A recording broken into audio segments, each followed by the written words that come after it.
Thrones show. Hi, I didn't do the screen transition, so I was just talking to the background. I'm gonna just die. It's day. It's hi everyone. Let's try that again. Hello, welcome. I have just the lovely Sam and Don with me today. Those directions didn't make sense on your screen, but they do on mine. I just shoot me at this point. We're here to play some Game of Thrones where there are no guns. So we just have the lovely two cast members with us today, unfortunately. James can't make it today because he's sick, so get better soon, James, or I'll break your legs. And my sub has no power, so Tom, sort your shit out. Like, come on, my dude, what's going on? I know. So, let's just catch up with everyone, see how our weeks have been, because it's been a little while since we last saw you. First up is the lovely Sam. Hi, Sam. Hello. I'm like, it took me a second when you said my sub has no power. I was like, what? Oh, okay. Uh-huh. It's gonna be one of those nights, isn't it? Yep. It's gonna be one of those. Yep. And just as we were talking about it, the cat has come in right on cue. Ah, which one? So if we see Morello blatantly, so if we see Blahaj get chucked out of their little spot on the cat thing, then we know why. Hello, no treats for you. Yeah, what I'm you been up alright. to? Yeah, sorry. I've been sick a little bit. So like over the weekend, I was a bit sick. So I was basically just laid out in bed like a Renaissance painting. Yeah, Yeah. in a malaise. But I'm getting better now. And looking forward to the weekend when it's a belated like birthday thing for Ash. Oh. And we're basically going like mini LARPing. So we're not having like a full weekend event, but we're just going to go down to the campsite that they use regularly for their LARP. And then someone's going to run, I guess, like a comedy linear plot for us. And then we're just going to chill out in the evening and have a good time. It's going to be cool. Sick. I'm really excited about it. Awesome. Yeah. Sorry. My lungs. Right. I got. Do you need to vibe a little bit more so that you Could you can? actually please? Yes, I need to just Yeah, cough no, a lung totally, out. Thank you. I appreciate you. totally. Things are going pretty cool at Black Cats Gaming. We're just like vibing at the moment with a few more of the finishing touches to writing for Cursed Captains of Cthulhu. So I'm sure that I will be down the editing mines at some point very soon when James is finished up with his bits and bobs. Yeah, and I am still slowly putting together that Star Trek Adventure stream I really want to see. And Yes. Susie, you're very interested in. I am. I'm gonna be an ice hockey playing half Klingon. Yeah. I have to use that piece of artwork now, aren't I? Yes. But yeah, so that's super cool. I like it's so frustrating. I have the whole game sat ready to go, and you get to that point, and Don, I'm sure you do as well, where it's just like I need my players now, like to like make to like flesh this out, because otherwise I'm just gonna like I don't know fill it with stuff that I'll never use and like little NPCs that will never be like of any value to anybody. So like I really need my players now. That's cool. As a tiny preview, Ash is talking about guest starring occasionally as a Klingon dentist. Oh. Oh. Oh. I mean, Klingons do need to see dentists, which is rich coming from me. But yes, they do. Klingons, floss, please.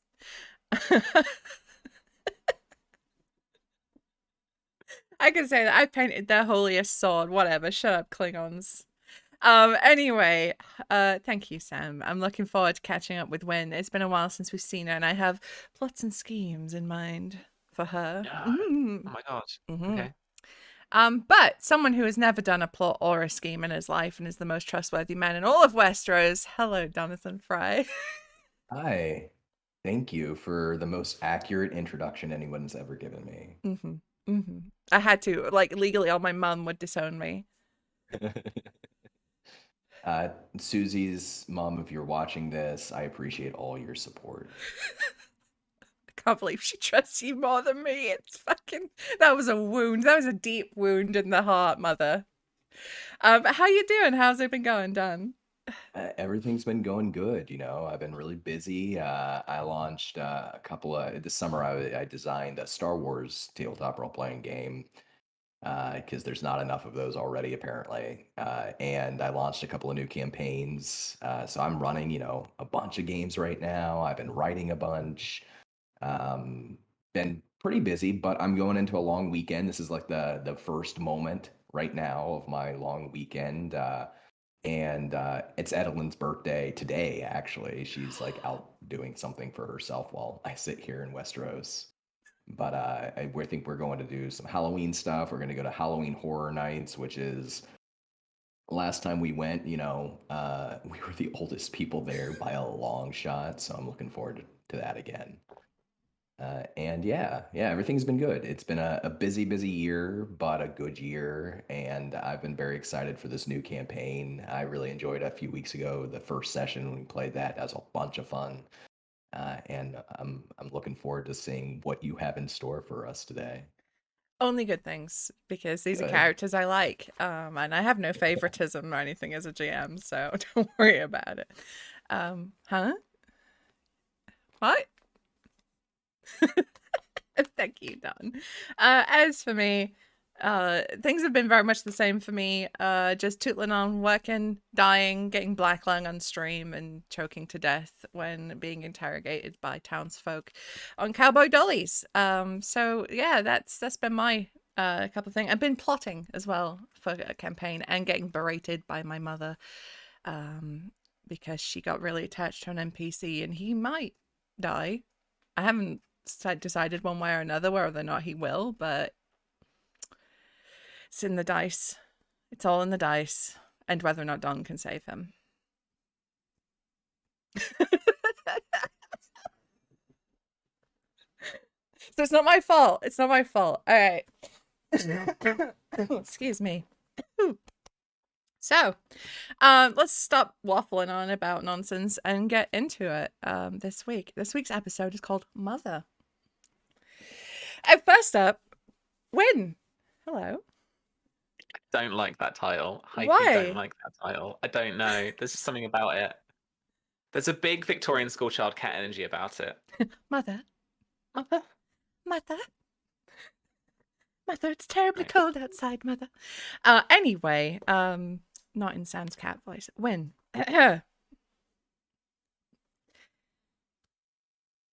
You were left behind as Nyla and Alara and Garamond raced off to the keep. And as you were making your way through the town, doing as you do, observing and just keeping an eye on things as you do in your own little unique way, you hear a very loud disturbance in town. People are running and rushing towards one area. There's a lot of shouting. You hear calls for someone who can help, anyone, medicine. There's a lot of crying and yelling and screaming. Is this in the direction that they've gone? Or is this in a... It Cool. very much is, yes. Great.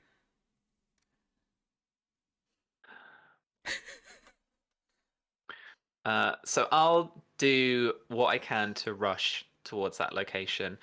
Puff up the skirts a little bit, run in my, courtly slippers that I probably trip up on a little bit because I'm not used to them very much. And then eventually, I don't know, round the corner.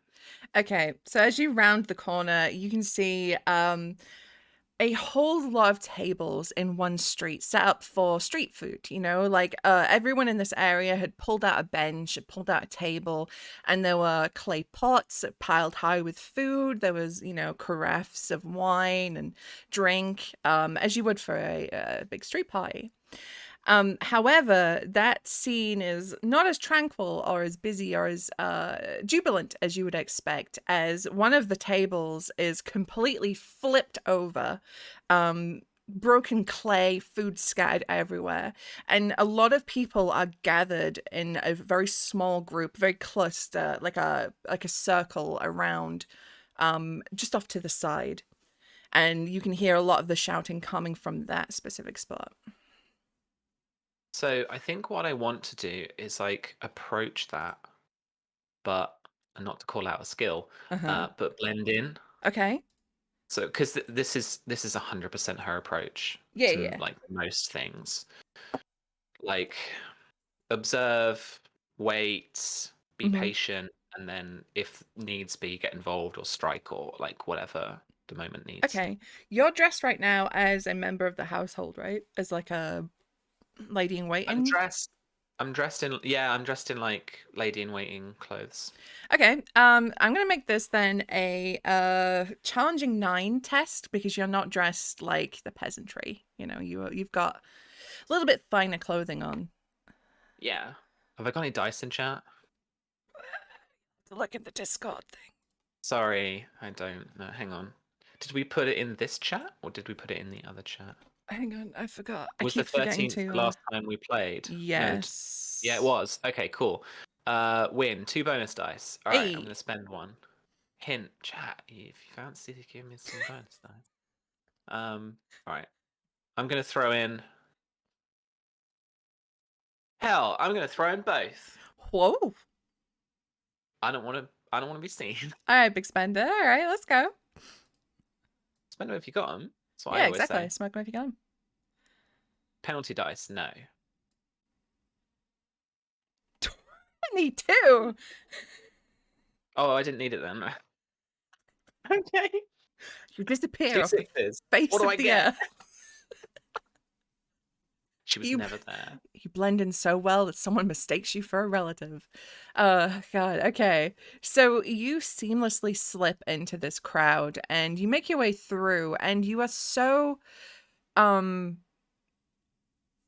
like innocuous with your movements, like no one really perceives that you're even there. You know, you are literally just another face in the crowd. And as you sort of make your way through this assembled group, you can see 3 or 4 people in the center of the circle clustered around a figure on the ground. And this figure seems to be an elderly woman. You can see like her shawl that's beneath her, and it's a light white linen that is slowly starting to turn a deep maroon in color. As you can see, she's being propped up by a bunch of young people, and she has quite a severe wound on her head that it's bleeding heavily. Um, do I know who this person is? Is she someone? This show wins hand a little bit here. Is she someone who is important to the community?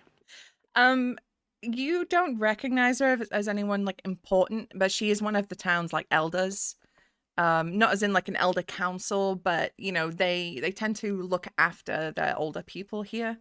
In this town, like you know, like in old Mediterranean villages, right? You've got your elders that everybody knows, and she appears to be one of them. Are there any of the I've forgotten kind of what they're called, but like the household guard or the garrison that might patrol the town? Are they anywhere nearby? No, not right now. You can't see them anywhere nearby. Useless house. I swear to God. Okay, cool. Don't agree with me there. Um, okay. I think she's considering either to try and get not her, but someone with some authority Mm-hmm. to actually help this person, but also she wants to get a message to Mama. Um, who are we? Kavos, that's it. I was going to say Kronos then. Um, yeah, Mama Kavos. Mm-hmm. Okay. I think. Is anyone else going to try and find somebody to help, or are they like There's just a gathered round trying to help her as best possible? Because I think for her, like I really don't think the best course of action here is to like dive into the middle. Oh look, I look like someone from the house. I'm here to help. Maybe don't hurt me. So like she's definitely like that's just stupid and dangerous. So Uh-huh. I'm going to try and find someone else to take the flak but also help. Like, she does want to help. Okay. But I do have a question. Yes. Does this woman look Royna, or does she look like First Men? She looks Dornish. She doesn't look like she's of the Royna. Okay. Um. Wing hair's slightly less. Wow. Okay. Woof.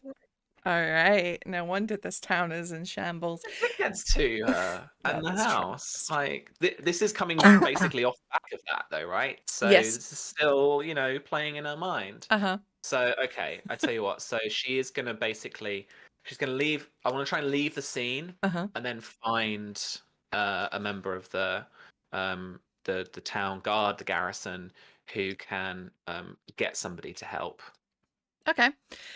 Yeah, so as you're making your way out of like this little circle that's enveloped, there's a lot of people doing that bystander thing, that goose rubbernecking where they're all like, "Oh, what's going on?" But there's a young man and he looks extremely upset. His face is red in anger, and he has sort of tears stinging at the corner of his eyes, and he's pointing at people being like, "Go get the medicine man," or go get blah blah blah. He's shouting to specific people like you should do in an emergency.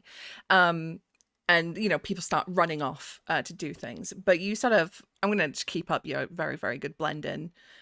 You slip out of that circle again, and excuse me, you sort of start looking for town guards that patrol, and some start flocking to the area after this big disturbance. A couple are rushing down, and you see them. They're in that Roynar scale that you brought over with you, polished, shiny, with your sort of like turtle-looking shields that the Roynar are famous for, with their spears, and they come running up.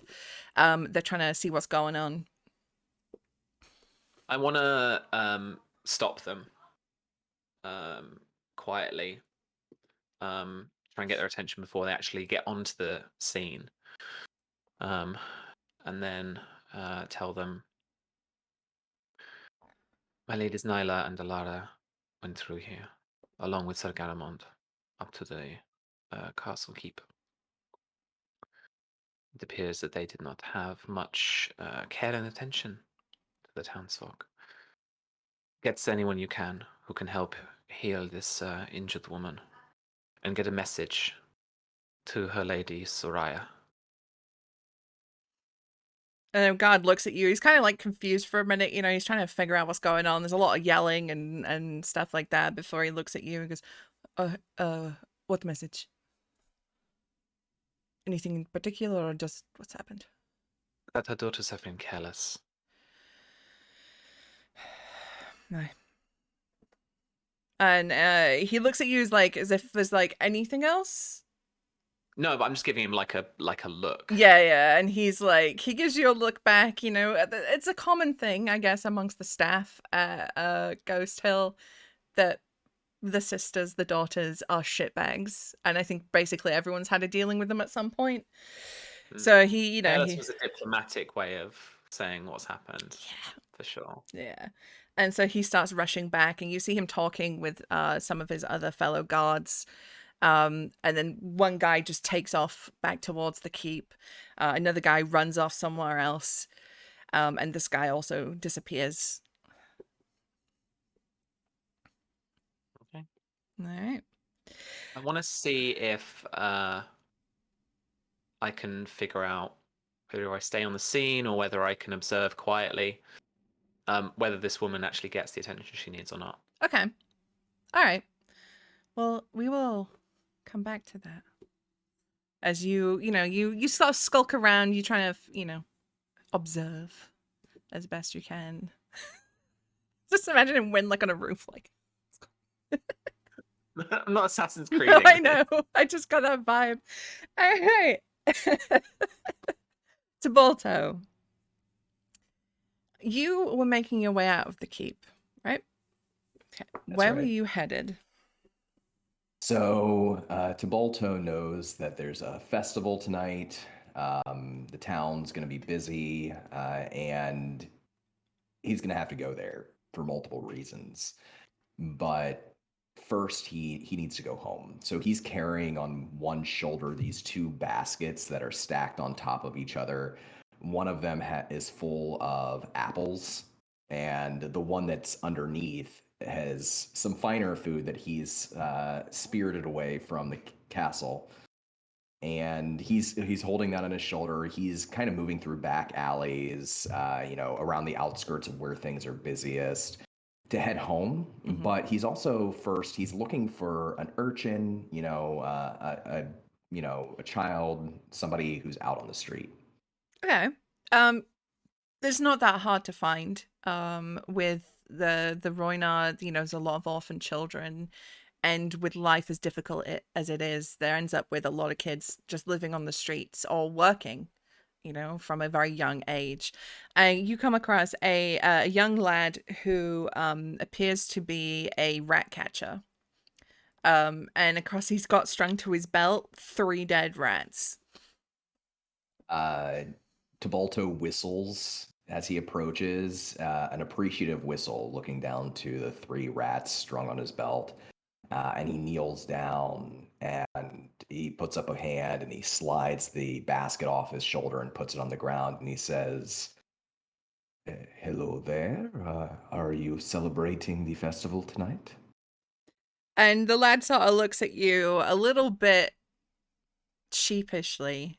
I will be going. I get to see it at least. Is this and he takes the first basket and pulls it up off the other basket and sets it out on the side. Is this a working festival for you, my friend? And his eyes are just on that food, like they're just huge as dinner plates. This kid is just like, oh, he's never seen such fine food like that. And he just sort of like nods. Alto smiles and he says, "It's a working festival for me too, but I am looking forward to it, and so should you. And these times to celebrate, to be around people, all the merriment and the puppet shows and the music, the dancing, it does not come around that often. Would you like? I'm not sure if you would even enjoy this. This is a slab of fine Dornish beef. Have you ever enjoyed it?" And he looks at you and says, I've never had beef. What does it taste like? Well, I think it tastes different to every single person, but this piece, and he pulls out one of the slabs, and he kind of wraps it up in a little piece of cloth and offers it over. "This piece is for you, and if I see you later tonight, perhaps you can tell me what you think it tastes like." And he sort of like, he hesitates to grab it. Like he puts his hand out for a minute, seems to think about it before he sort of like grabs it from your hand and pulls it close to him.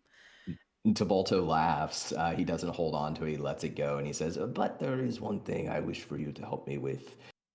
Small, but this basket here," and he points to the basket full of apples. These, if you can believe it or not, are apples from House Kavos itself, their personal stock, the finest in the region. And I would love it if you would take this basket and share one apple with each person, each friend, each child that you see in the streets. Those who are hungriest, perhaps give 2 apples, yes? And he's nodding. How did you get this? Oh, it is a gift, my friend, and we do not tell the secrets behind gifts. And he sort of looks away a little bit conspiratorially, looks over his shoulder. Shh. You never saw me here. I'll go on with you. He takes the basket, and like he's not a tiny kid, but he sort of like hefts it. It's heavier than he thinks it's gonna be because it's full of apples. Before he just takes off sprinting, he still has the beef in his other hand, so he's kind of like lopsided as he's running down the street. And Tabalto watches him go and laughs a little bit. I think it reminds him of a memory he has, a very similar memory from when he was a boy. Not here, however, somewhere else. And he stands up, he grabs the remaining basket and the food that's still lying on the inside. He hefts it over his shoulder, takes in a deep breath to smell that salty sea air, and he turns the opposite direction to head the long way around to the little hut that he lives in. It's not long before you get there. I imagine you know your way around here very easily. You know the shortcuts and you've known them for a long time. Even when this village has exploded in population and new buildings have popped up here and there, you've always managed to navigate your way around. And it's not long before you arrive home. What does that look like? What is Tibalto's home? So it used to have a quaint little view over the bluff of the sea beyond, but with all the new buildings being constructed, at least from the ground, you really can't see the ocean anymore. It's dwarfed by some of the newer structures a little. It's a very, very small 2 rooms with a little pit in the backyard that's just covered with a cloth that's basically stretched between 2 trees that serves as their outhouse. And it does have a little awning off the front door, a little straw and thatch awning. A single step up to what would be like a porch, not large enough for 2 people to stand on at the same time. And just a simple door that always, like, whenever it gets windy or stormy here, the door always rattles because it's not really built to scale. It's not built the right size. And so it's probably just gently rattling right now. And he listens at the door for a moment to see if he hears anything on the other side. On the other side, you hear quiet sounds of someone working. Just absent-minded humming as you hear a slow and rhythmic grinding. He smiles at that and he knocks twice, but he doesn't wait for an answer before he swings open the door and he calls into the small home within. Mama? And the humming stops and she looks up at you. Welcome home, my boy. And she sort of raises an old hand at you and just waves you over. And he smiles and he slips inside and quietly shuts the door behind him. And he approaches with the basket on his shoulder and he says, "And what is it you are working on today?" She turns her face to you, like to the cheek. So, for the And he traditional leans in welcome for home. he gives her the official kiss. Yeah, she doesn't say it, but every time you come home, she's like, kiss your mama. And you see as you look down, you see her old hands are working at a mortar and pestle, and she seems to be grinding up like the Westeros equivalent of like corn. You can see she's making flatbreads. And she's just making up that like the mixture for that in a little mortar and pestle in front of her. He smiles and kneels down next to where she sat, and he takes the basket off his shoulder and he places it on the ground. He says, "Mama, I have a gift for you, but first I have to ask a favor of you." And she stops and she places her hands in her lap. She tugs a little shawl a little bit tighter across her shoulders. What is it? It is probably nothing, Mama, but there is, some people who are upset last night and then today. The energy in the village is off. It does not feel right. And I think in your current state, it might be best if tonight you did not come to the festival. You stayed home instead. And she looks at you. She takes your face in her hand. Tiberto, the energy in this village has been strange ever since the Roynard got here. Our balance, our order has been changed probably forever. It's just how we have to live now. And it's just the way we are. Yeah, I know this, but I think that there is a chance that uh, angers could be high tonight. Something might get out of control, and I would not wish for you to be there. I have to swim the gap with Benu, Mama. I might not be there to watch over you. I just want to make sure you're safe. I will go to the festival. I will see the puppet shows, and I will tell you everything I see. I will make it even better than the mummers. And she sort of laughs to herself, pats your knee. My boy. My sweet boy. I can't have you go to the festival alone. If you're right, if there is going to be violence, if people are angry, what mother would I be to let my boy go there alone? Oh, Mama, I can take care of myself. I'm a man. Mm-hmm. And I am your mother. And besides, who's going to raise a hand against a little old lady like me? Well, if they are wise, they will not underestimate you. But just be careful if you go. That is all I am saying. If you hear any commotion, any shouting, just find somewhere else to be. Stay safe. And you will be going on a full belly tonight, Mama. Take a look. And he pulls up the basket and he sets it on his knee where he's on the floor, one knee propped up. And he takes out a half loaf of bread that he had stolen and puts that into his lap for himself.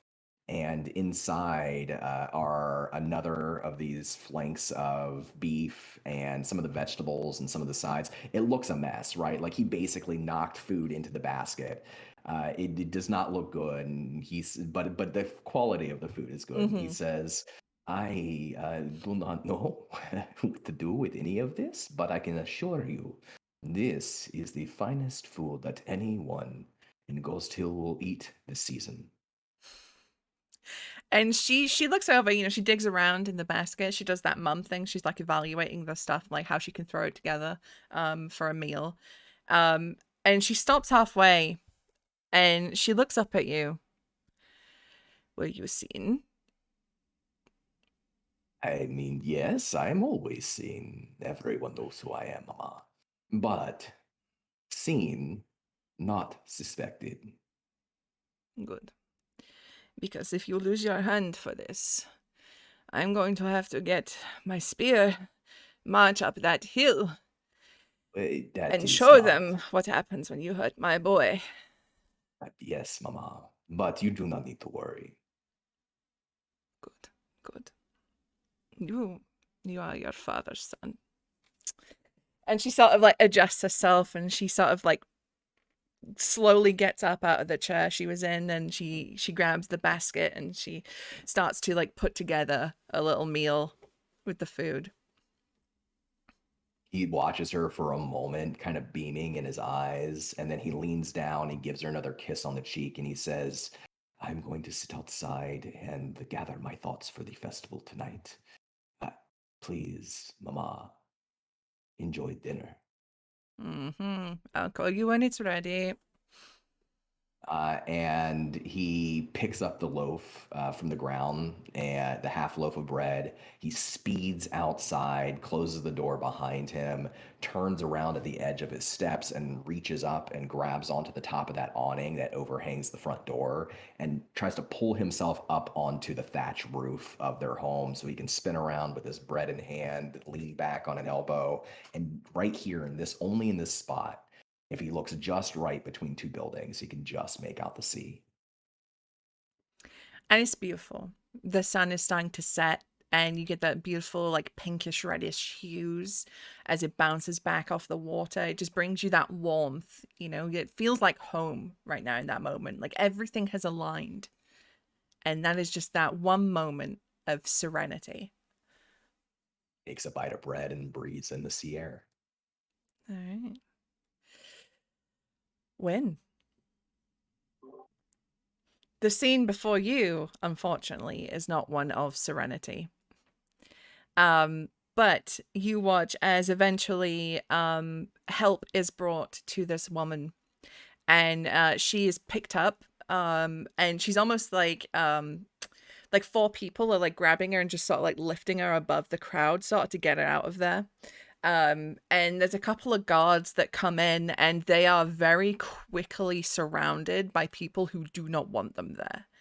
The guards are trying to, that you hear yelling about them saying, look, we're trying to help, we can get her to the maester, anything like that. They're trying to just help, but the people are not interested. The spits, taunts, things are starting to be thrown at them. You see one guard deflect a pot off his shield, as these people are very unhappy at the moment as this old lady is being carried away for help. She does not look good from what you can see. She's growing very pale, and that bleeding from her head hasn't seemed to have stopped. And she's being followed by this young man who is furious at this point, and he has a couple of people around him that are doing that. When a guy in a bar is getting really upset and his mates are like, leave it out there and it's not worth it, like that's happening. And this man is looking for someone to blame. So when just glances around from behind the shoulders of the village folk that are a bit more passive in the scene, so she hangs around the periphery of the crowd. If she can catch a glance, the eye of one of the guards, then she will lock eyes and just slowly shake her head. But more importantly, she starts to move around the crowd and she starts to try and take in faces. And she tries her best to evaluate who's most risky here and who are the kind of instigators. Okay, yeah. So key of all, the one the most obvious to you is that young man. He is furious, and he's starting to yell things about, those fucking nobles. Who the fuck did they think they are?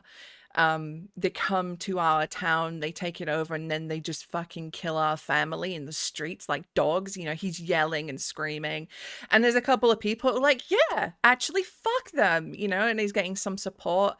Other people are trying to calm them down a little bit, but it's definitely a lot amongst the younger people here, that are starting to feel the fire of the emotions rising.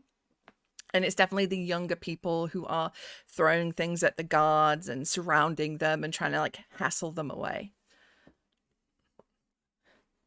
Wynn will make to leave.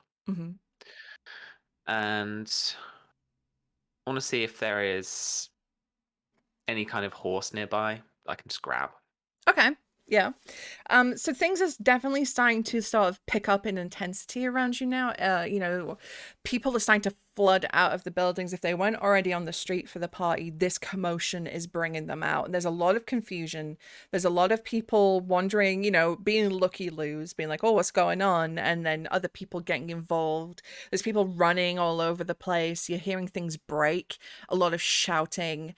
You see a reinforcement of the house guard backed up by Martell guards. You can see that different banner with them. They've all come rushing down to try and quell this before it becomes something else. And it's actually a Martell horse. One of the captains has come down and dismounted, and his horse has sort of just been like wrapped around a fence post, the rein. I want to see if I can grab the horse without anyone noticing and make my way as quickly as possible up to the keep. Okie dokie. Let's have that would be trying to think what test that would be. Let's have a look.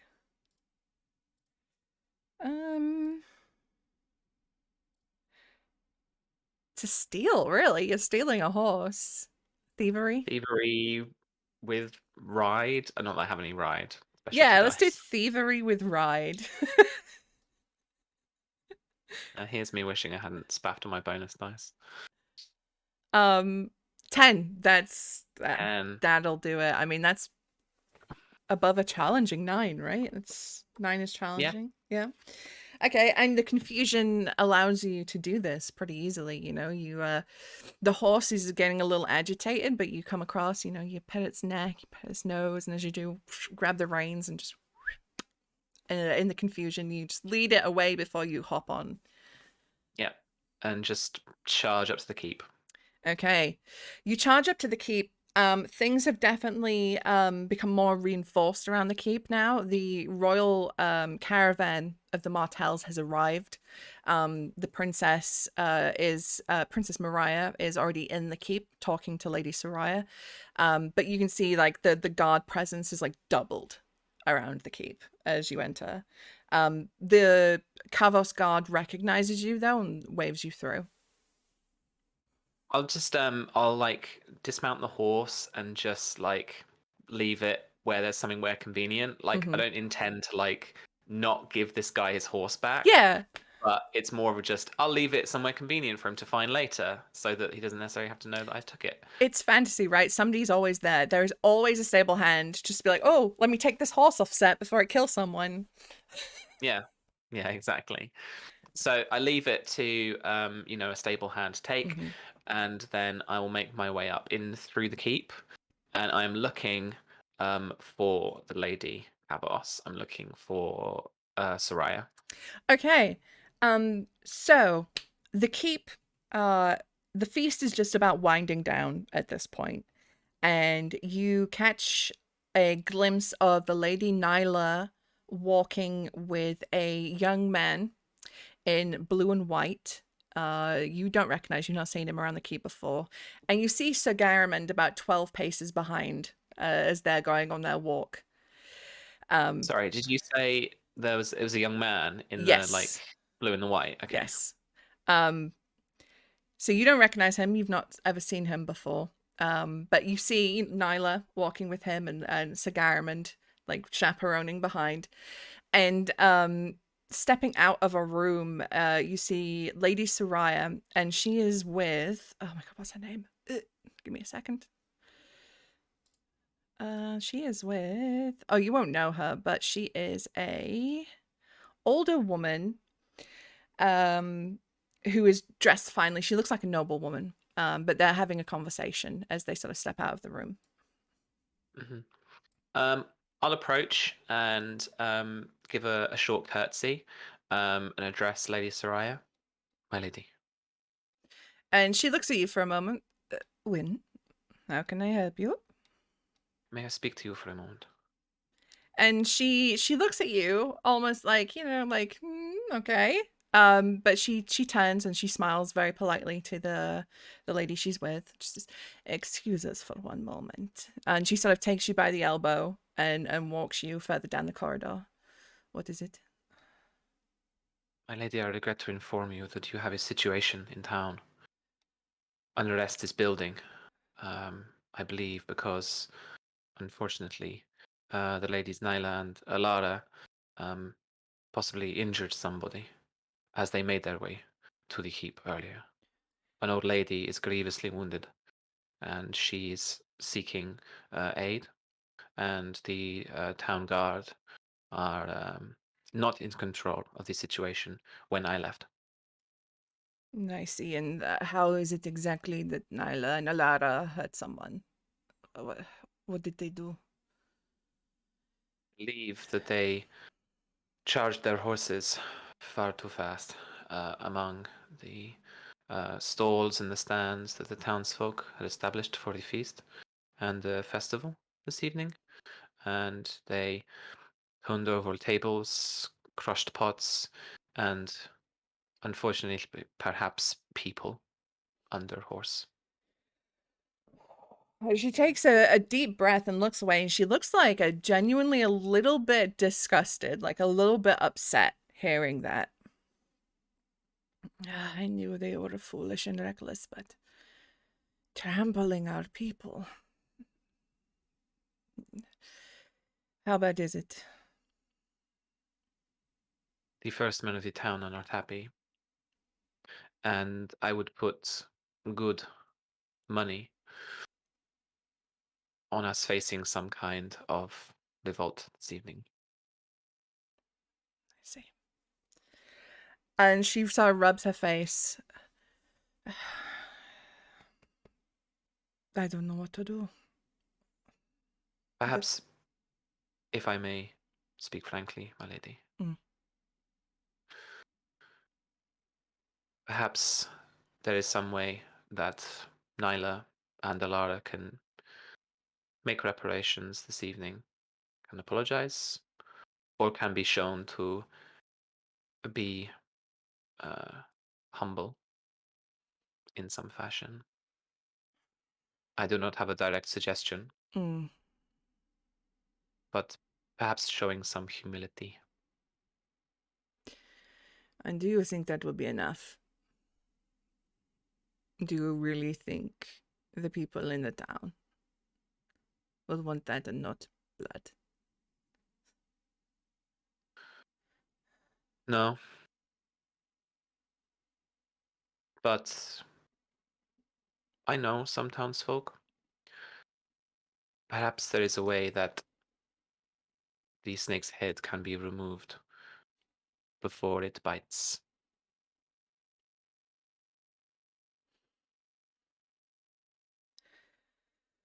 Perhaps we can take a multi-pronged approach to this. I will have Nyla and Alara perform some sort of public penance, but I need you to make sure that whoever is calling for blood the loudest, they stop. Understood, my lady. And she curtsies again and leaves because that's enough that needs to be said. That's all that needs to be said. As you do, you look back, and Soraya is looking out over that courtyard, and her face is furious. As Wynn leaves, turned away from particularly Lady Soraya, but really kind of any of the nobility that she would pass by, there is a broad smile on her face. Okay. A little fucked up, but I love it. Okay, so... No, not because of the potential murder, because of the humiliation of the house. Thanks very much. I getcha. Yeah, okay, Don, I'm in your corner. Don't worry. It's a slow game. It's a long game, don't worry. Oh, boy, okay. Excuse me. Talto. Mother calls you. Yeah, Mother calls you for the meal. And she's prepared the meats as best she can. You hear her tutting, though, how they've oversalted the beef and they've ruined it. But she mentions, I reclaimed what I could. Yeah, these Roinar, they're so used to sea travel that they just ruin their food. Is it not to your liking, Mama? No. And she takes a big healthy bite of it. Don't think I'm ungrateful, but I'm an old woman, I'm allowed to complain. Yes, of course. So I was thinking first, I might walk you down to the festival, find perhaps there is a smaller, quieter show somewhere. I did see a puppet show. That was quite interesting, but there were a lot of people there. Find somewhere quiet for a bit. Then I will go find Benu. We will swim the gap, and then I will find you afterwards. If you think I'm going to miss you swimming the gap, my boy. And you, and he swallows. He almost says, "Can you even see me that far out there?" But he swallows and he says, "Of course, perhaps that will be safer anyways for you to come watch us." And Benul says that he is practiced enough to swim the gap. Uh, we will see. And she It sort may of be a leans short forward. swim. Tell me about this boy, this Bennu. Well, what can I say about him or his sisters? They are all very unique. They live in a world of fantasy, uh, one which they create for themselves. And Bennu has created the fantasy that he is on his way to becoming a great knight. Perhaps he will. He is, I can't tell, but he seems skilled with the blade for his age. But he is a younger brother to two very strong willed older sisters, and I think that swimming the gap for him, this is a way for him to prove that he is a man. Hmm. He is a good boy. And do you think he is a. And she pauses for a moment, chews on a bit of the beef. More worthy heir to that house than his sisters?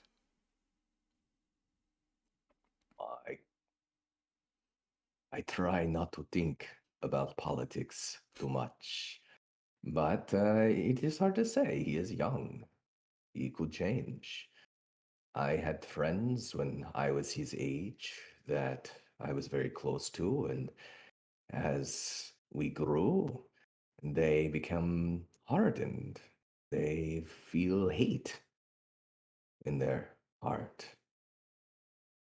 He has every advantage of a lord of Ghost Hill.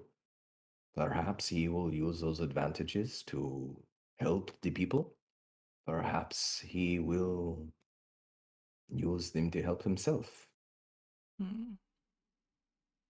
I hope so, though, because it does not seem to me like either of these sisters. And again, you see, I do not do politics, Mama. Mm-hmm. Either of these sisters are particularly interested in Mm. running the house. I only ask, as you know, I get with our neighbors and we get to talking, and I'm not so old that I am deaf to the talk of the town. And I know people are not happy. I know that people do not like, well, most of that house.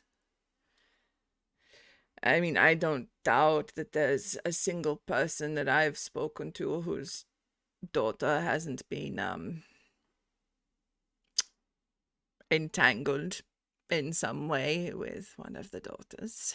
They seem to make their way through the village like a illness. Right? He reaches out his hands for his mom's hands, his mother's hands. Uh, Mama, please do me a favor. I know that sometimes there is not much to talk about here at Ghost Hill, but you should keep these thoughts to yourself. Not even our neighbors, not even your friends. The truth is that it does not matter which one of them is the lord or lady. There are some people in this world who were born to live the life that we live, and there were those who were born to live the life that they live. And as much as we might wish it were otherwise, to imagine a different world, to speak it into truth, this is a dangerous line of thinking, Mama. And I would hate for anyone to hear you say anything that might get back to the house. Mm. I know, but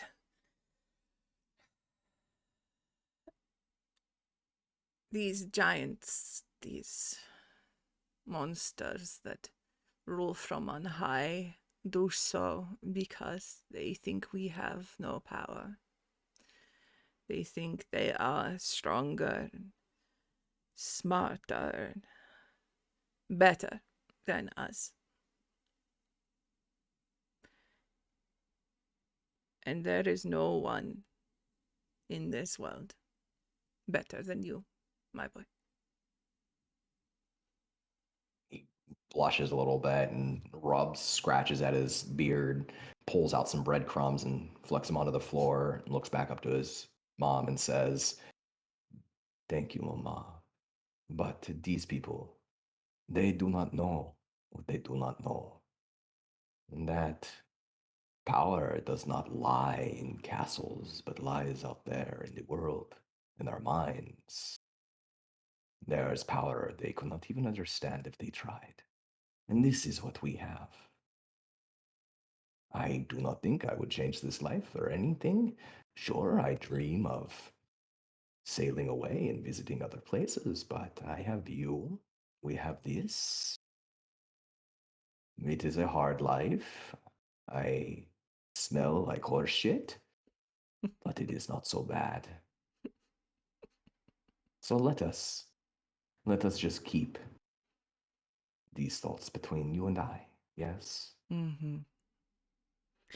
And she takes your hands and she says, "Promise me, when I am gone, you will take your boat and you will sail and you will explore and you will see all that you have wanted to see."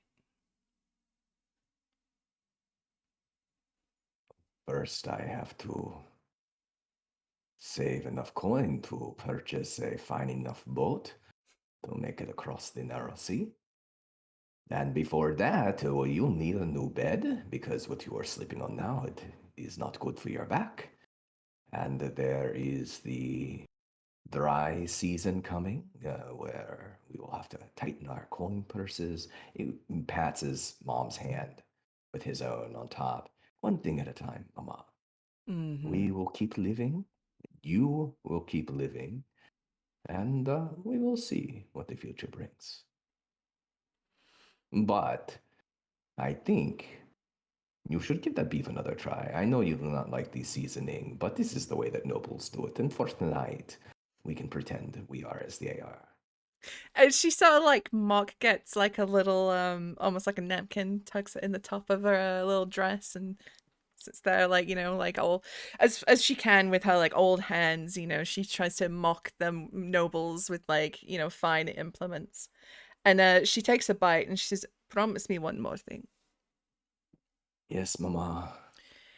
that if you ever do give me grandchildren, it's not from one of them." Do you mean the nobles, or do you mean any gestures to the west? She just sort of shrugs and goes back to her dinner. He smiles at that. He starts laughing at his own joke as he walks out of the room into the back room, still laughing as he opens up a little box by the straw bed that he sleeps on, and pulls out a couple of instruments and slowly wraps them up in his tunic and slides them into a belt pouch.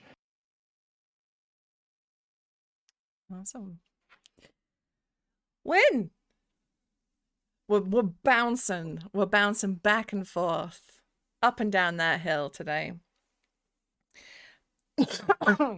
As you are making your way up, where are you going? What is the plan?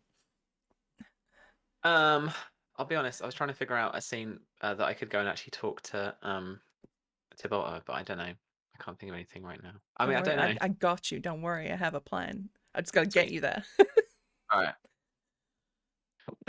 So the festival's tonight, right? Yes, but Okay. it's like No, a for some reason I nighttime thought. festival, and it's like in the Yeah. late evening. It's like bonfire night, kind of. Yeah. Yeah. Cool. Um, I think what she's got to do first is get changed into her working clothes, not her Mm-hmm. courtly clothes.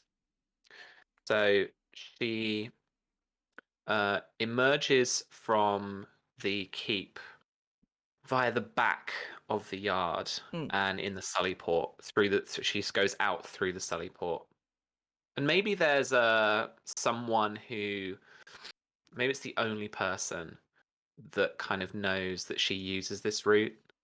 Um, Kind of maybe an old man, either an old stable hand or a yard worker who, with a long curly Dornish beard, kind of gives her a nod as she leaves. Mm-hmm. But she is um, decked out in fairly tight, soft leather kind of attire, so that it doesn't stand out too much. You might mistake her for a spearfisher or someone that might work along the coastline with a few with a kind of neck wrap Mm-hmm. and a few just kind of layers to kind of break up the armor a little bit. Yeah. Um, but she's got, hang on, I believe a um yeah, so she's actually got a curved blade just over her shoulder Mm-hmm. in a scabbard, and she doesn't go to her sandsteed from here. She is going to take kind of a scenic route along the rocks, leading down to towards the sea, towards the gap, so that she can get the kind of lay of the town. And such. Is there still a group who are kind of like bigging themselves up and egging themselves on to do something, or have things died down a little bit for now? And like any planning or cajoling that would be happening is being done behind closed doors.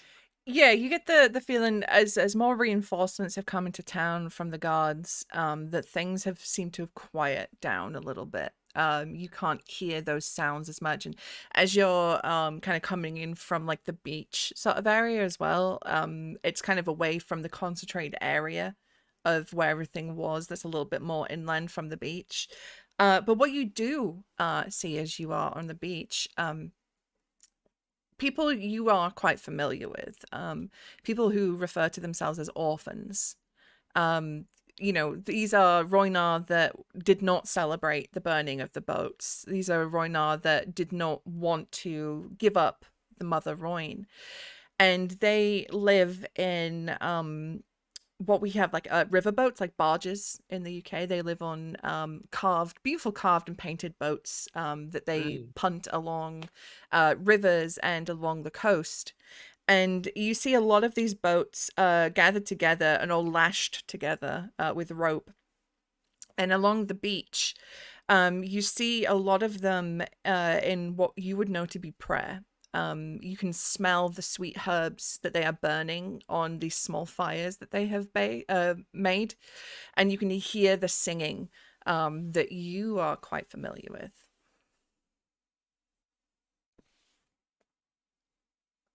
Wynn heads into um, the nearest barge that has a group, at least a group of people in it. Mm-hmm. And she's there.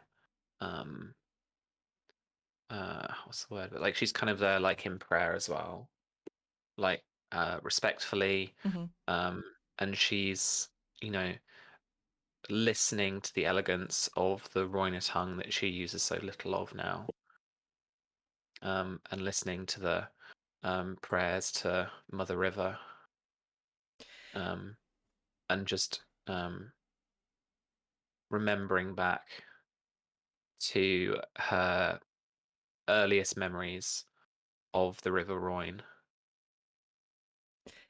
And these songs harken back to a day that are only just memories for you now and when you were much younger, but they harken back to the life they lived alongside their Mother Rhoyne, how she protected them, how she fed them, how she bathed them, how life was hard but fair, and everyone seemed to live in peace and harmony with themselves, with each other, with Mother Royne. And there's a lot of sorrow to these songs. They aren't jubilant. They aren't, harkening back to a glory day. They are memorial songs. And they're songs for the souls of family that have passed. They're songs for the homeland they lost. And the mood is a very solemn one here amongst the praying. But it's not long before the person who is leading the prayers, an elderly man, he ceases the song and the song slowly dies. He stands for a moment, he watches everybody, he places a comforting hand on someone close by. And he begins to give a speech about how that harmony can be found again someday. How peace can be achieved again someday. And he doesn't speak in militaristic terms like Nymeria did, where this is our home and we will take it, we will make it our home. We are a conquered people and we will not ever be conquered again. This man speaks of finding a balance, finding a way to work with people, finding a way home. And people around him, again, are very quiet, but very reverent to what he's saying. And there isn't that fire that you saw earlier in the town. And there's someone stood in the doorway, arms crossed, a young woman, maybe mid-20s or so. And she doesn't look as reverent as the others. She's hearing this message. She, says the words back when the call and response. She responds as she should. But as the sort of the priest, for what you would call a priest, the man leading the prayers, sort of peters off and people begin to disperse, she very quietly sort of disappears from that doorway. She sort of like skulks away. I'm gonna go and follow the red button. Proud of you. You see her walking down the beach, and she's walking with her arms crossed and like her head down. And she doesn't seem to notice you.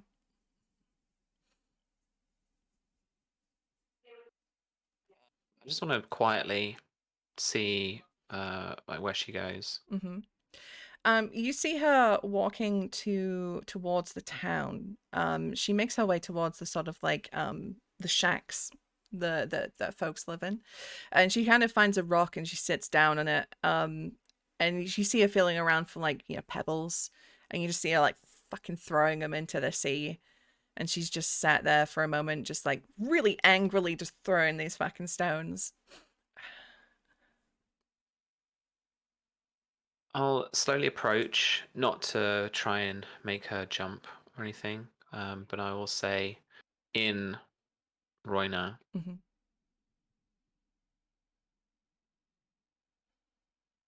wise words, but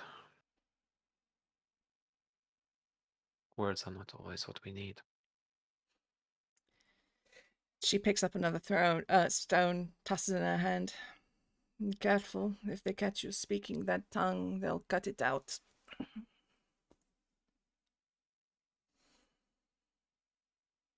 They will have to try. The queen bitch on her hill will order it. Throw another stone. They will have to find me first. And where will you run? Into the desert? Into the sea. You think the sea will protect you?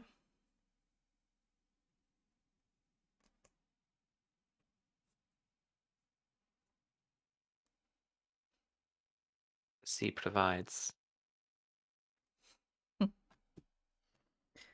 Does it? But the flame demands. The flame has done a lot of demanding. She hasn't demanded our home back.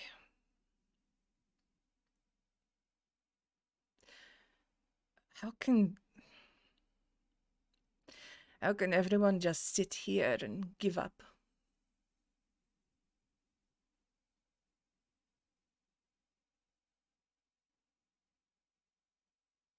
Difficult. We are a displaced people with no more river to call home. And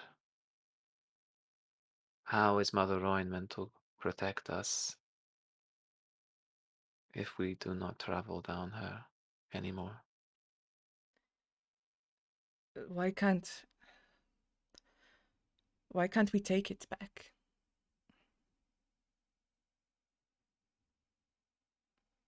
From everything we've learned of all the allies that Nymeria has made, why don't we sail back home?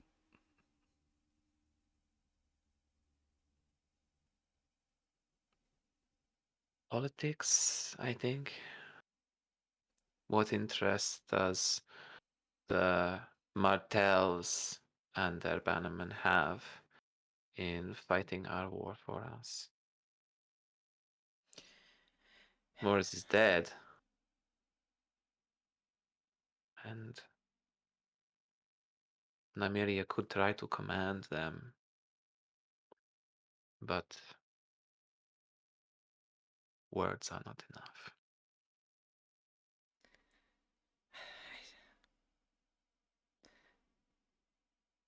We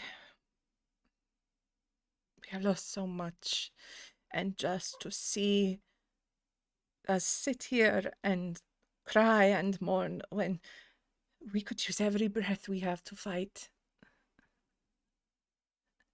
Fuck the Valyrian freehold. Fuck their dragons. Is it worth it to be cut off from our mother, from our home, from our huts?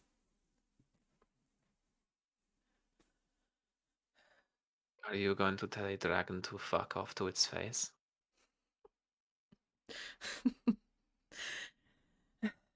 I would. I would then be immediately killed, but you know what, in the moment, I think I'd feel better.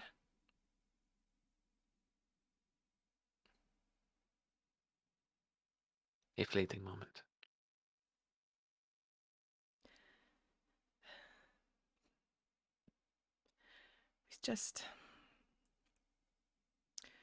We just lost so much. And in her haste to find somewhere else, Nymeria commands us to lose everything else.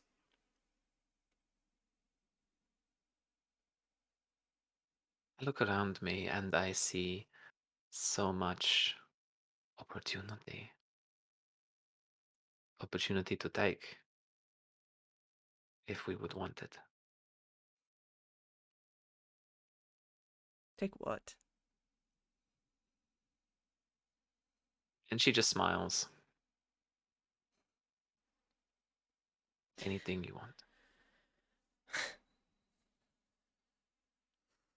And she pulls a like a wineskin from her belt. She takes a big swig and offers it to you. And Wynn just holds a hand up and shakes her head.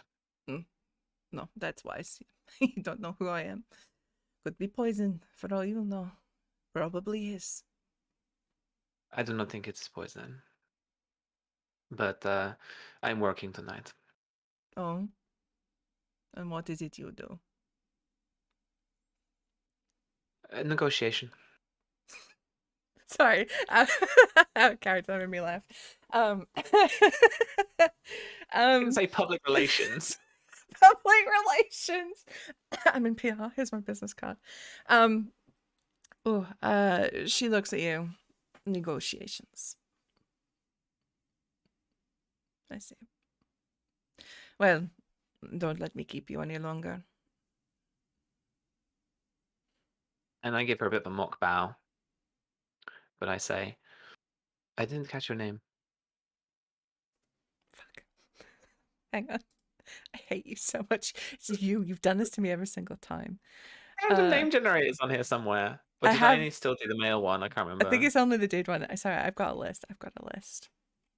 Somewhere. Fuck, where's my list? I scrolled past it. Oh, she looks at you. Nod. Weirdinio. And again, give her a bit of a mock bow. And she says in Rhoynar, a greeting, a sort of like a goodbye, which is like go in peace in Rhoynar. Go in peace. And there's a twinkle in her eye. She says peace and then fucks off. Bye. Talto, as you are digging around for your tools and your accoutrement in your little chest, through a crack in the shack walls, you see a young woman dressed in tight leathers that have been disguised not to look like armor. But you see her pass, and you see the glint of the shape of a curved blade on her back. Do I recognize this is probably a question for Sam. Do you think that Win and Tabalto know each other? I don't know. We must do. You're master of horse. You're right. Like we've definitely crossed paths.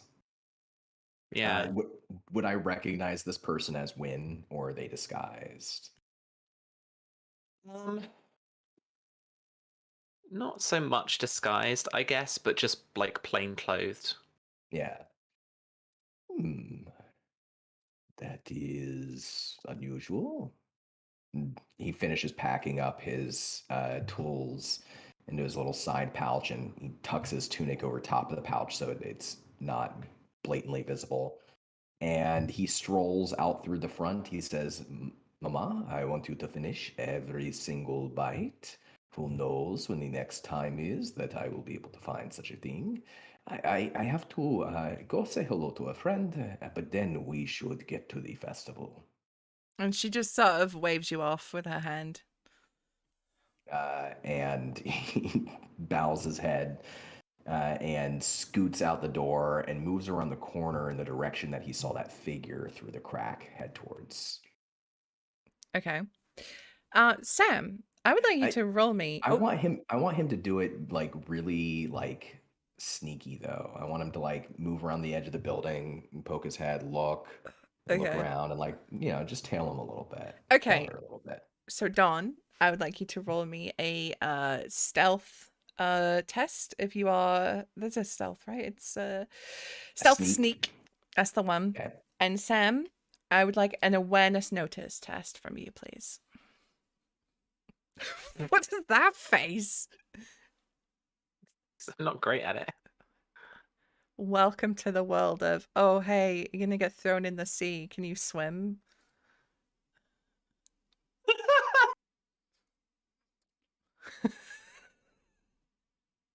How did we do on this? I said basically like a contested roll. So fuck. Okay. Tabalto, you are the stealthiest. You are, you're being nonchalant around corners, trying to make yourself not obvious, sticking to shadows, sticking to the nooks and crannies that you're familiar with. When you're always, always keeping like a 360 whenever you're out and about like this, but you do not detect anything for the time being. Tabalto's not, he's just being a little mischievous probably, but he is interested, like, where is Win going? What is Win doing? Why is Win dressed like this? He's just trying to see if he, like, can kind of get any vibes. Mm-hmm. What's the vibe, Sam? What's the vibe? Murder vibes. I mean, like, she's got a sword on her back, and she's, dressed in working clothes. There's probably a in the evening like light. There's probably like a little reflection of like half polished kind of soft leathers under her various layers. He follows just for a couple of blocks until he's sure that his house is not really within eyesight. Mm-hmm. and then he turns a corner and following one more, turn, leans against the edge of the corner, scratches at the side of his beard, and he says, "Hello, Win? Is that you?" And with a kind of involuntary like snap of her head round behind, she stops, and she says, "Talto Sand, I think this is the first time I have seen you outside of the horse yard. Well, welcome to where I live. I think this is the first time I have seen you here. It's not the first time I have been here. Well, I am very busy. I do work a lot. What brings you here? Fishing? Fishing. Like his eyes go down to the curved blade on your side. And he looks back up to you, and he says, "Well, perhaps we are headed in the same direction, and I am just in a few moments to swim the gap with Benu." With Benu? Yes, the young lord. He wishes to swim the gap for the first time, a coming of age story, if you will.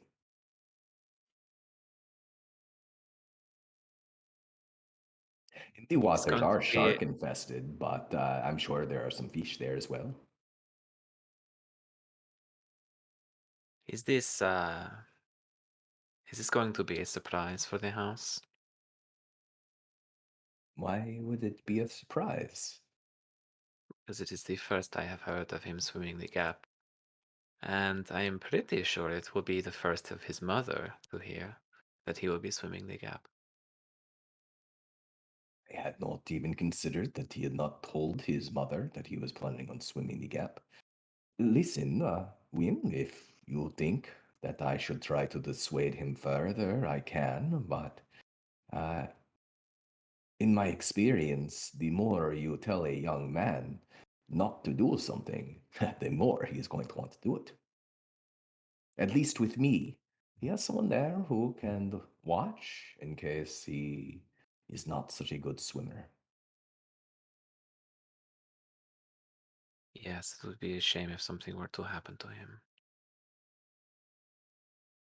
Tabalto shifts uncomfortably at that, and he looks down to the blade at Wynn's side again and back up to you, and he manages a sort of half-crooked smile, and he says, "It seems as though there is uh, more anger and perhaps drinking fueling this anger in town today than I have heard recently.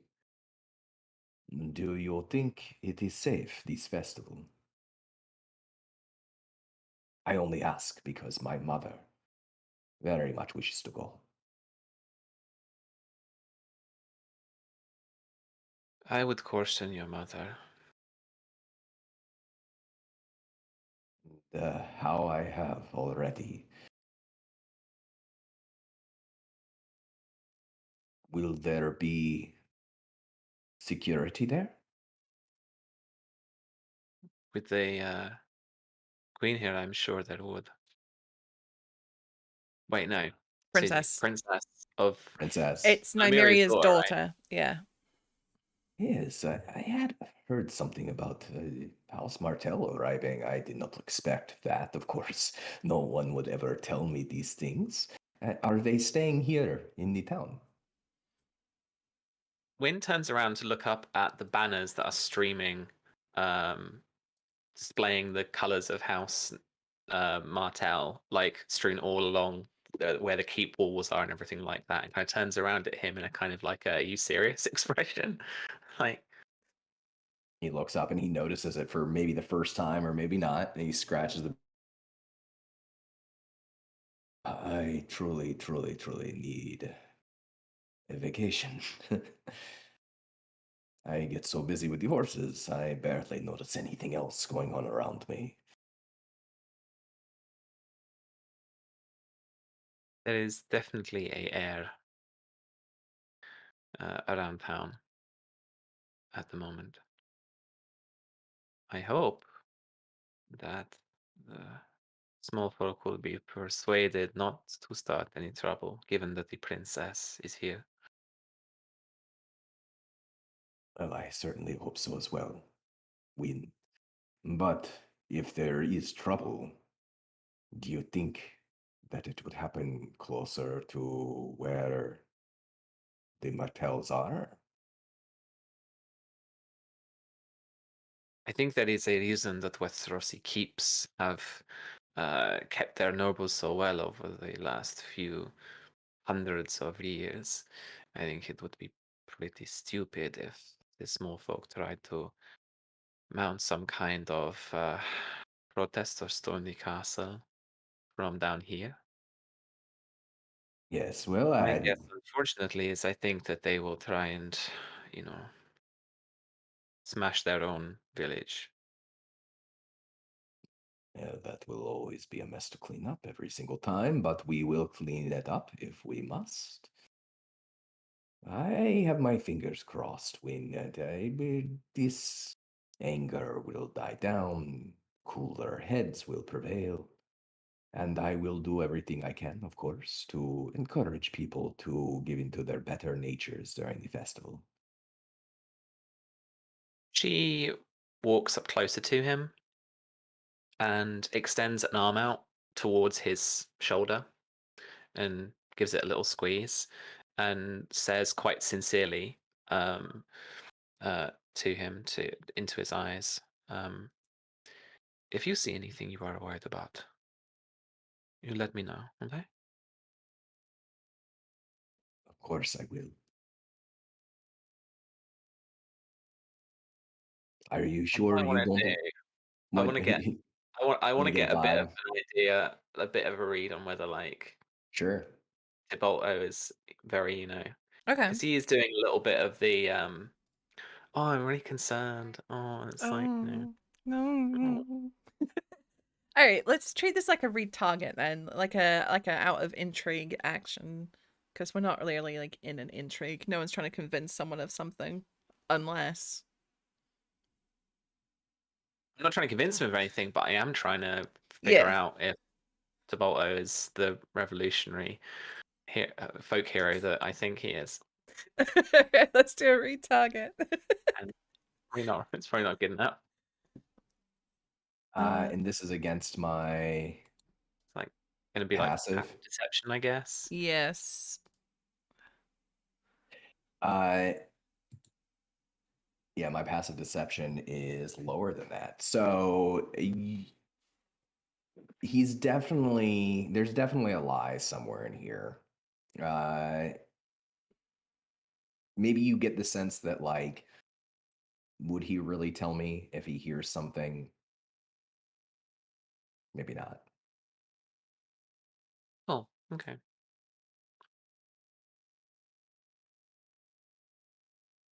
All right.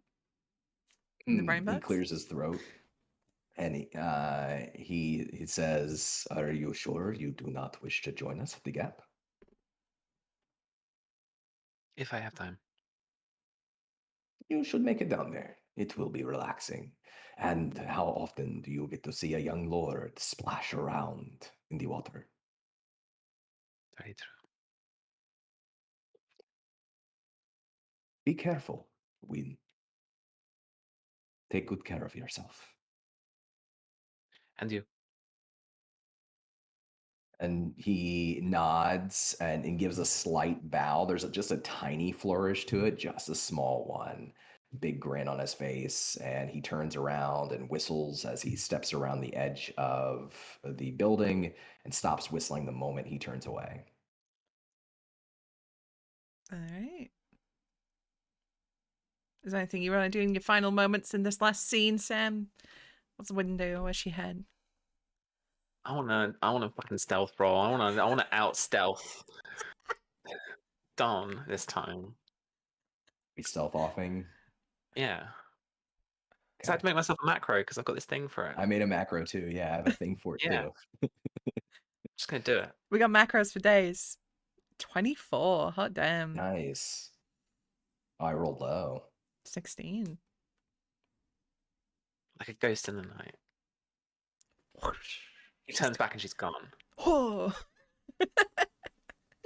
All right. And with that, we will pull today's session to a close. A shorter one than usual. But we had less people here today. And I feel like it was a really good little GC. And then we can pull off like a murder plot. Yeah, I'm getting a little bit of juice from the pair of them. From starting to figure out a PC relationship. Yeah. I like to think that in that last little scene, maybe right at the end, that like they both will have done the cool, like if either of them had turned around, they would have disappeared. But they're both trying to out stealth each other. That just like people just like they just disappeared, and then there was like no like callback or anything from anybody. Well, there's just a very imagine like dog just sat somewhere going. What? A building's got like 4 corners, right? So like I turn left and you turn right, and then I look left and you're not there, and I look around and you're not there, and I turn the corner and then you look around and then you look like we're on the opposite corner of the building, sneaking around each other. And then they bump into each other eventually. Like fucking hell, Jesus. But thank you so much, folks, for today. That was wonderful. Good little taste of juice from the two of them there. A little bit more depth to Win and to Balto. Sam, who are you? What'd you do? Did you enjoy today? The usual sort of debrief that we do. Yeah, I loved the little Orphans of the Greenblood thing that you threw in right there. That was super nice. They could just, I guess they're just the orphans at the moment. Yeah, they're not really like haven't occupied the Greenblood yet properly. But I love that. We're gonna have to come up with some little like phrases or little things for it. If you don't think I'm gonna like research, because the Roynar were basically like the ancient Egyptians in the Ptolemaic era, you don't think I'm gonna research how they fucking prayed, and I'm gonna just like be like, all right, let's go. We're gonna do that. You know, I secretly would have loved from that scene in like a little slightly alternate reality was that like that prayer all goes down, the old guy's doing all the stuff, people start to mingle and leave, and then she's just going up to the old guy like, right, give me the poisons. Where are the poisons? And then she just like buys some poisons off of him. That she's, you know, he's like this really pious guy, and then basically just flogging off like basilisk venom to people. That'd be cool. You never know. It's Port Town. You never know what you're gonna find. Or just like he's grinding up stuff. I reckon it's Mama Sand is the one with the poisons. She's grinding up some stuff. She was making flatbreads. I don't know what you're talking about. This politically active granny. She's just making flatbreads. Yeah. Love that so much. Who am I? I'm Sam. Around the internet at RPG Webby, and I'm one part of Black Cats Gaming. This here channel. I work for Modifius too. I don't think I have a thing. I do. Yeah, you do. There we go. And what have we got doing? Working on Quest Captains of Cthulhu, which is our cross between pirates and Cthulhu mythos, all jumbled up with a little bit of the cooler parts of history and very not the lesser cool parts of history. All mixed in with the kind of like creeping horror of what lurks under the sea. And that's really cool. We're still writing on that, so you should hear more about that in the coming months. And then Spy Game's been out for a while now, but you can grab it over at blackcatsgamingshop.com. And if you love like 5e and D&D, and if you want to play spies instead in the modern day, then that is the book for you. Otherwise, yeah, you can find me on Twitter, RPG Webby, and here at Follow Black Cats. Hell yeah. One other thing, because it is the spooky season. We have a 5e thing on the DMG, the Dungeon Masters Guild, called Dreams, Nightmares, and oh shit, what's the half-remembered meetings. Oh my god, my brain. It is right there. My brain just went. It's full of plot hooks. It's got items in it. It's got monsters in it. It's got some really fucking weird shit in there, straight out of the brain of James. Bone leeches. That was a thing he came up with, if you remember that one. That was a fun one. Some of Yeah. it's super weird and super horrible. Yeah. Like diseases that make you like all mucusy until you turn into an My favorite ooze. thing was like all of the new potions that were scent based. Mm. You Like sniffed perfumes. them, and then you got the thing, the Yeah. effect. That And was then cool. I used a monster from that module, which I really enjoyed, and I recommend doing this in your D&D games. It's called, I think it's called the Boneless. It's just a slab of skin that rolls around and attacks people. But I paired it with a big old skeleton, so that the party found the skeleton at one point, and they found the skin at another point, and they Oh had to my deal god, with both of them. that's so oh, cool. that's Yeah. awesome and so gross. It's so gross. But Well, I'm going super, to do that. super super recommend it. Grab it. Not biased because I worked on it or anything, but get it. Also, there's a brooch in there, which is like it's my brooch. Anyway, Dawn. Hi, Dawn. Hi. How you I, doing? I, I'm good. I really enjoyed this session. I felt like it was a really good character session for Win and for Tabolto too. You get to see and learn a little bit more about them, but like obviously not everything.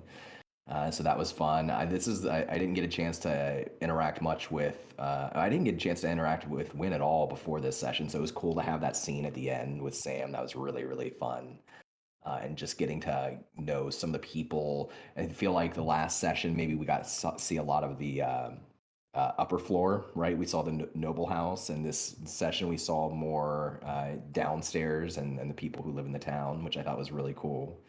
And yeah, I'm just having a lot of fun.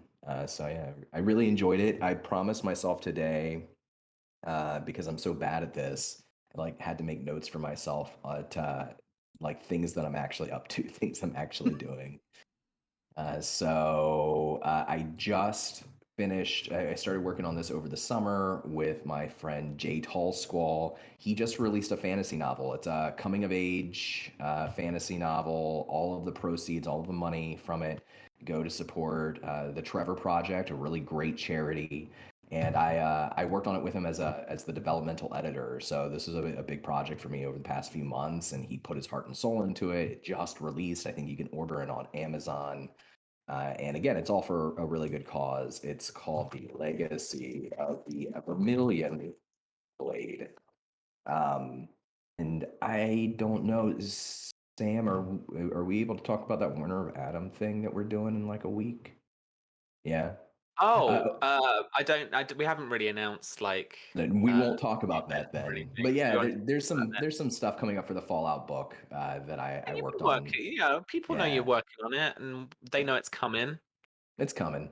Yeah, Uh, Don and I have worked together with Modifius on because I'm at Modifius and Don's worked for us on the Winter of Atom campaign book, which is the next like book coming out for Fallout 2D20. Yeah, and yeah, it's I'm on a super super cool excited job. about it. Super Yeah. excited about it. And otherwise, I've just been writing. I'm working on a new DM's Guild adventure module for Dragonlance, the Test of High Sorcery. So if you play a mage character in Dragonlance, the test is a really big deal for your character. So this module is basically like, how do you run the test? How do you play the test? It's harrowing. It's absolutely terrifying. So I've been working on that, and that's what I've been up to recently. Hell yeah. That's so cool. Kick ass. As for me, I have just been streaming. I do my streams every weekday. Mostly, yeah, I only do Cowboy Dollies, let's be real. I only do Red Dead RP these days. Playing a senior deputy of the West Elizabeth Sheriff's Department. Yesterday, dealing with people running around in Halloween costumes all day and harassing people because they were dressed like cougars, so they thought it would be funny to jump on people in town. It's hard. Did you shoot Yeah. anybody? No. Oh. I like no, right, for real though, because everyone in my department's like, "Oh yeah, I can't wait to shoot a criminal." And I'm like, "Yo, that's fucked up. Why are we trying to shoot people? Like, chill." Um so yeah, and there's a big gang going around, which I may or may not be a part of, and there may have been a huge robbery, which I also may or may not have been a part of. Not that anyone would know because I'm just the magistrate's wife and nobody knows my fucking name. Anyway, not shooting horses. listen, you graze one horse. Anyway, so that's what I'm doing on my stream, twitch.tv/Susanna Grace. Come watch me shoot horses and stuff. Other than that, I'm with Black Hats. We do cool stuff. Like Sam said, we got the spy game. We've got Dreams, Nightmares, and Half-Remembered Meetings. We got Cursed Captains of Cthulhu. You can grab the quick start on drive-through. You can even late pledge it if you haven't done it already. Get it. It's good. It's got pirates. It's Cthulhu. It's all that great stuff. Other things... I painted a bunch of spooky Halloween monsters for Acton Cthulhu. They have a Winter of Fear thing, little free PDF with some monsters in it. You should grab them. I painted a mummy, which was very difficult. Cool mummy. It was very difficult for me. It's just a very tough challenge. So go check that out. It's for free. Other than that, if I can talk about what I'm doing, I'll talk about it on Twitter. So that. If you haven't already, follow us on YouTube, follow us on Discord, follow us on Twitter, and also on Facebook. If you are one of 3 people still on Facebook, we have a Facebook too. Do that. Other than that, I don't think I've got anything else. Let's go raid Jay. Let's raid Jay. Is that how? Yeah, it's working. Cool. Hey.